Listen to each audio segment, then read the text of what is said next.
Obviously, got 2 big days of prep, getting ready for Kentucky, and they obviously, present a lot of problems with their length and defensive ability and scoring ability, and they're so well coached, and I can go on and on. So, got to have 2 good days of practice. I don't want to look too far ahead, but what would a win over, a ranked team at home mean for you guys this early? Yeah, I think really, Nikki, for us, it's just, right now we've got to have a good practice today, and we probably won't be able to do much physically just because of, minutes last night, and, which means tomorrow's practice really has to be good because Saturday's kind of a crunch day with an early tip-off. I guess I'm doing a good job of avoiding your question. I think the big thing is just, we just got to get ready to play and then just see what happens. But, we've played really competitive all year. And we just want to play with maximum effort. And I said it last night after the game. I mean, the only way that we're going to be able to play and compete with Kentucky is if we play our A game. We can't bring a B+ game and expect to compete. We have to bring our A+ game to compete with this team, and I truly believe that. Hey, Eric, with Reggie, obviously he didn't have the start of the year, then he was playing pretty well, he was kind of down, then he gone through a couple really bad games. I think last night he scored as many as he scored the 5 before that. How do you keep a guy, keep his head up when he's struggling? How'd you handle Reggie, and how good was it to see him bounce back, and do you think he'd be more consistent moving forward? Yeah, I think Reggie, he was phenomenal last night.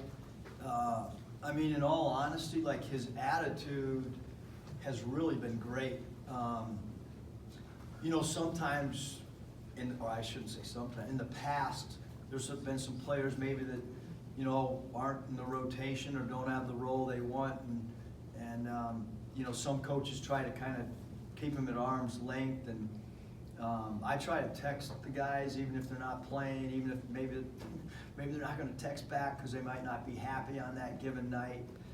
But the thing that's impressed me with Reggie is that he keeps coming to the gym early and getting reps, and believe it or not, he knows our offense like not just one spot, but he knows the 4 and 5 spot as well as anybody. And obviously he missed some games early and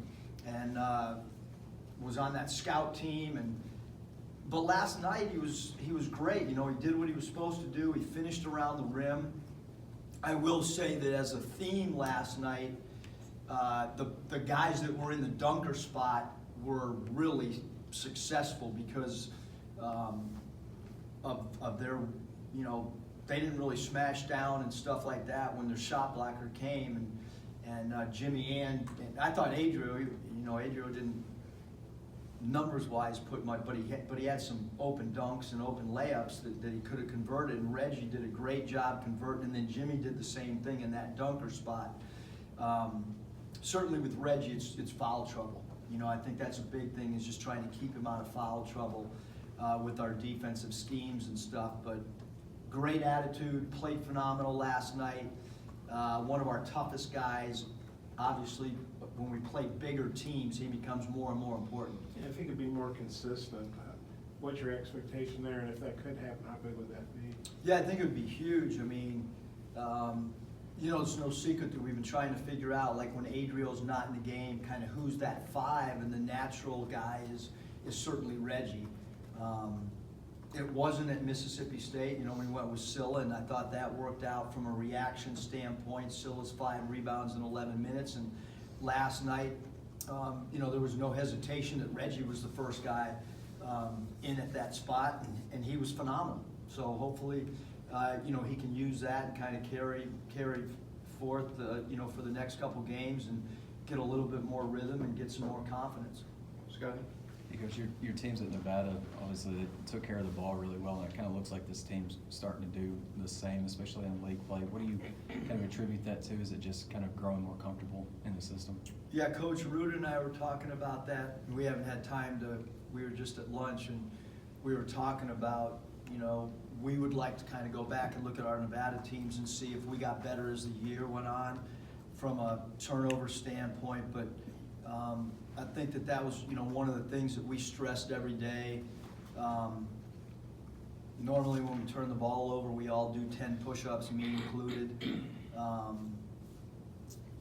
Just little things to try to, like, valuing the basketball becomes so important. We use a soccer term or a hockey term, shot on goal. We every time down the floor we want to get a shot on goal. We'd rather take a bad shot than have a live ball turnover. Most of the teams I've coached, when you take a bad shot, you got a chance to go get an offensive rebound. With this team, we don't really have a chance to get an offensive rebound, but at least it's better than a live ball turnover. But yeah, I think, if you like football, can't turn the ball over in football and win.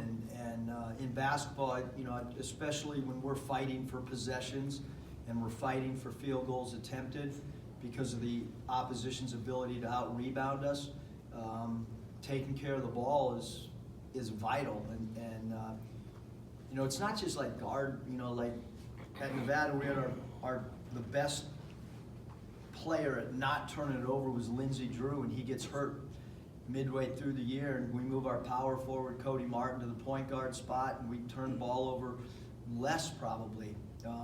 So it's just valuing the ball, not making home run passes, not taking high degree of difficulty passes, and trying to be as fundamentally sound as possible. We can't turn the ball over like a lot against Kentucky because it's disastrous when you do that. Trey?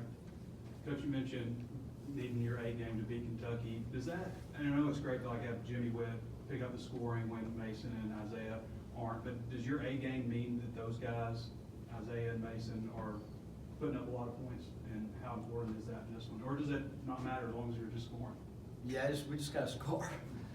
Certainly, like the 3 ball for us is it's a, pretty beneficial when you can, get 3 instead of 2. But I think anytime a defense focuses on something, it opens something up for somebody else. And then it's up to us to not force the issue and for us to try to figure out like what wrinkles during the game we could possibly get somebody more shot. Like I didn't go into the game against Vanderbilt thinking that Jimmy was going to take 20 plus shots. That was not anything on our play script. But he found open gaps against their zone, and they played a little bit more zone than we thought. And they had a big guy on him, and he was able to use his quickness. And sometimes you don't really know what the flow of the game's going to be till you're kind of in it. But it'd be awesome if Isaiah and Mason both played great together and shot the heck out of the 3. It would certainly be really beneficial. A lot of the attention this season's been on Isaiah Mason and then Jimmy Witt now scoring 30. But it seems like Desi Sills is quietly kind of a great season. What do you think about what he's been able to do, especially kind of as a young sophomore that didn't get a lot of playing time last year? Yeah, I think his growth and development this summer has been incredible.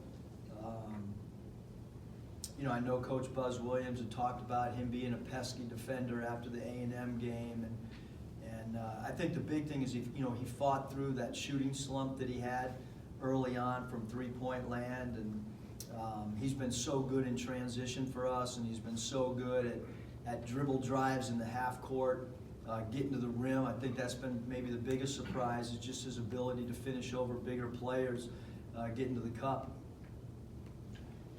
When you're at LSU, did players approach Kentucky differently than other teams just with their tradition and everything? Was there a difference about that game and other SEC games?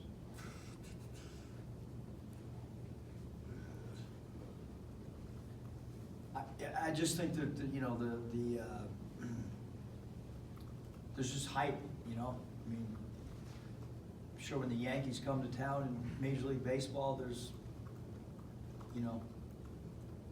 more outside noise. There's more.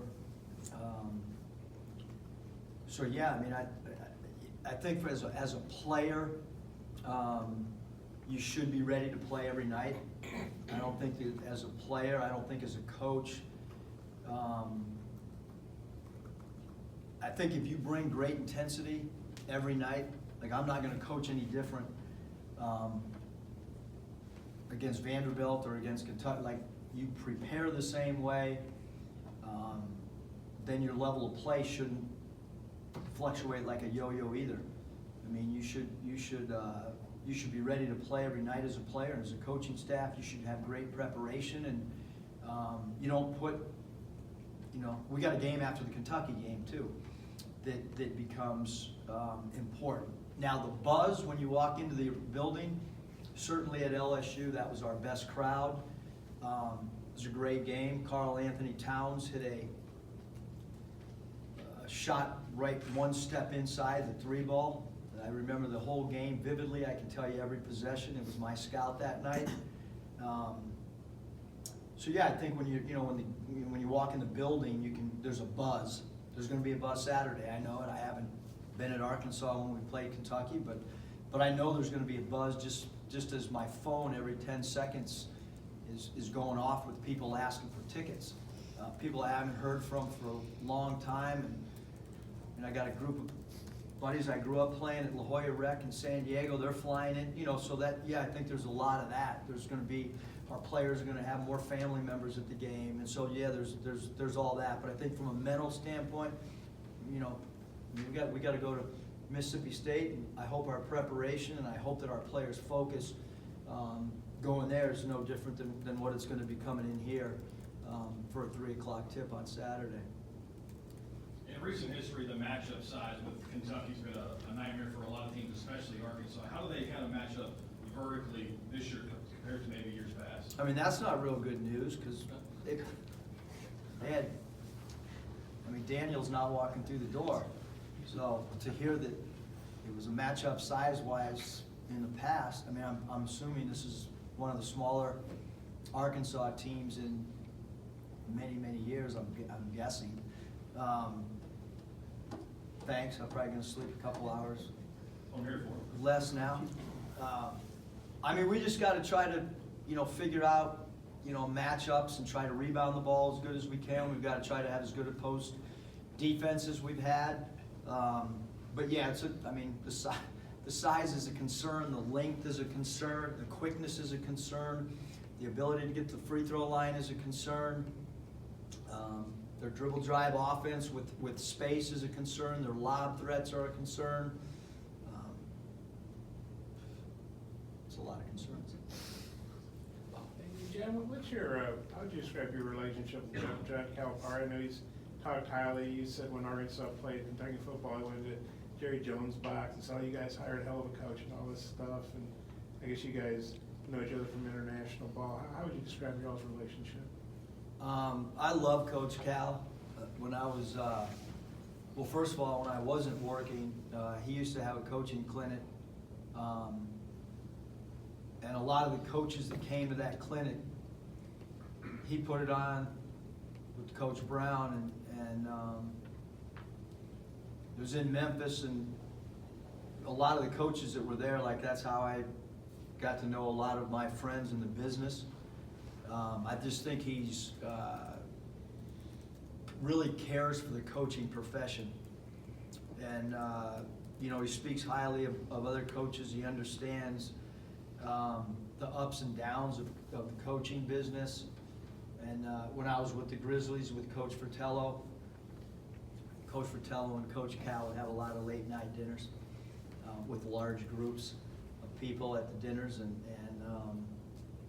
I went to a lot of those. They were colorful, and so I saw a lot of when his teams, when he was coaching at Memphis, I was going, because obviously we played in the same building and stuff, so that year I was going to a lot of their games, and then the international stuff, I was coaching the Dominican Republic team, and then he ended up coaching it, and I went and coached the Venezuelan team, and so we got to eat a lot, because in those competitions you eat in the same, stay in the same hotel, you eat in the same area. I think he's such an incredible X and O coach, and he's such an important part of college basketball, because he's a colorful personality that's a great coach, but also somebody that does a great job of pulling the coaching community together. Kentucky lost last night, so they presumably won't be in a real good mood.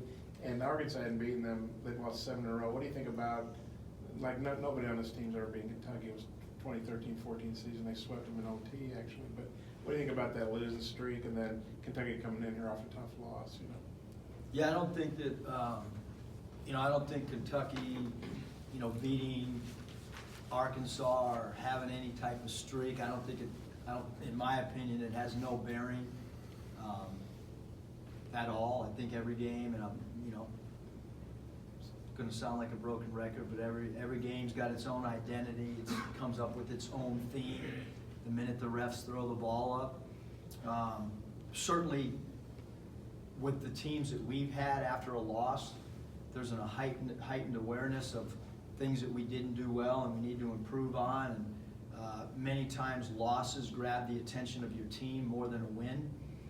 Sometimes when you win, you take for granted some of the little things. You look at Coach Cal's record, he's pretty good after a loss, I can tell you that. And so yeah, I think we're not gonna get them walking down this hallway and going out on the floor where they're just walking out there. They know that they don't lose many games over the course of a 30-game season any year. So, but again, that ball's going to go up, and there's going to be some stuff that's going to happen that nobody can predict. And you just hope your team plays with incredible effort. Pete, you've been here a while now, it feels like, and have 16 games with these guys. I was just wondering if you've noticed a difference with the Arkansas natives, maybe like Desi Sills, maybe if there's like a difference in pride of wearing that Razorback on their chest or something like that. I think all our guys have, I'm still too new, I guess, to answer that. I need a couple more years under my belt, and, because we have so many guys that are from the state, but I don't think that, Desi and Isaiah and Ethan, I don't think they have any more, pride than J5 or Mason Jones or Sill. I think, or Reggie. I think they all have pride. They have, they're here. They chose to be here. They chose to go to college here. They chose to represent the Razorbacks. And so, in my opinion, all of our guys in our locker room are proud of playing for the Hogs, and they all have equal high level of care about outcomes of games and about representing the university and the program the right way. Or two more, Eric. Coach, you talked about some of the concerns that Kentucky's lineup can present for you. What sort of concerns can your lineup give to Kentucky? I think that's a great question for Cal. I would love to hear it, maybe I'll Google his press conference. And I don't coach his team, and Chuck Daly always said it best. You don't know another team until you're in their locker room, and I think that's kind of where some in-game adjustments start happening too.